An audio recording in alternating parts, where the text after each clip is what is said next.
Kami dari kelompok 5 dengan anggota saya Karisma NIM 85775946. Saya Sandis Maharyani dengan NIM 8577760005.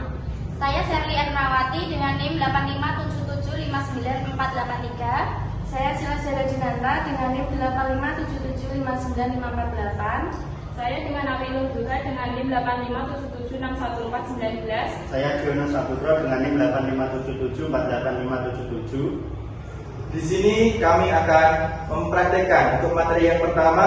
Silahkan Mbak Awi dan Mbak Sila. Untuk praktek yang pertama kita akan melakukan praktikum IPA pada modul 1 KP2 tentang simbiosis. Selamat menyaksikan. Tujuan percobaan. Tujuan percobaan praktikum ini yaitu melakukan identifikasi jenis-jenis simbiosis, yaitu mutualisme, komensalisme, dan parasitisme. Alat dan bahan. Alat dan bahan yang perlu kita gunakan dalam praktikum ini adalah 1. Alat tulis, 2. Tabel pengamatan, dan yang ketiga, alam sekitar. Apa itu simbiosis? Simbiosis adalah hubungan erat dan jangka panjang antara dua organisme berbeda jenis yang saling berinteraksi. Simbiosis dibagi menjadi 3, yaitu simbiosis mutualisme, simbiosis parasitisme, dan simbiosis komensalisme. Simbiosis mutualisme. Simbiosis mutualisme adalah hubungan antara dua organisme berbeda spesies yang saling menguntungkan. Contohnya yang pertama yaitu ada kupu-kupu dan bunga. Kupu-kupu mendapatkan nektar sebagai makanan, sementara bunga mendapatkan bantuan penyerbukan dari kupu-kupu. Kemudian yang kedua ada lebah dan bunga. Sama seperti kupu-kupu dan bunga sebelumnya, lebah juga mendapatkan makanan berupa nektar dari bunga, sementara bunga dibantu proses penyerbukannya saat lebah berpindah dari satu bunga ke bunga lain membawa serbuk sari. Simbiosis parasitisme. Simbiosis parasitisme adalah hubungan antara dua organisme di mana satu pihak mendapatkan keuntungan dengan merugikan pihak lain.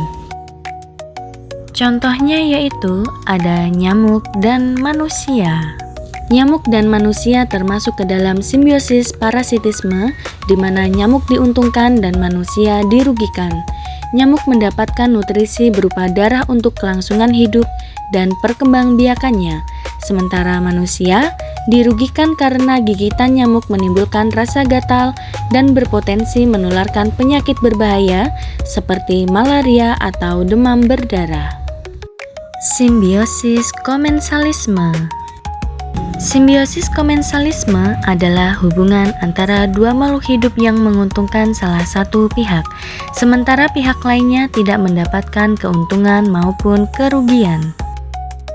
Contohnya adalah tanaman pakis dan pohon. Tanaman pakis sebagai epifit mendapatkan keuntungan seperti tempat untuk tumbuh dan cahaya matahari, sementara pohon inangnya tidak diuntungkan maupun dirugikan. Tanaman pakis ini tumbuh menempel pada batang atau cabang pohon untuk mendapatkan posisi yang lebih tinggi, sedangkan pohon inang tidak merasakan dampak apapun. Karena tanaman pakis ini berbeda dengan parasit, karena pakis tidak mengambil nutrisi dari pohon inangnya. Kemudian ada juga anggrek dan pohon matua.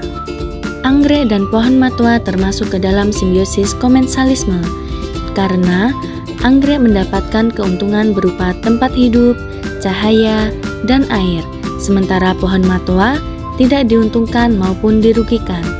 Anggrek bertindak sebagai epifit yang menempel pada pohon, tetapi tidak mengambil nutrisi dari pohon inangnya, sehingga pohon matua tidak terganggu dan juga tidak memberikan keuntungan.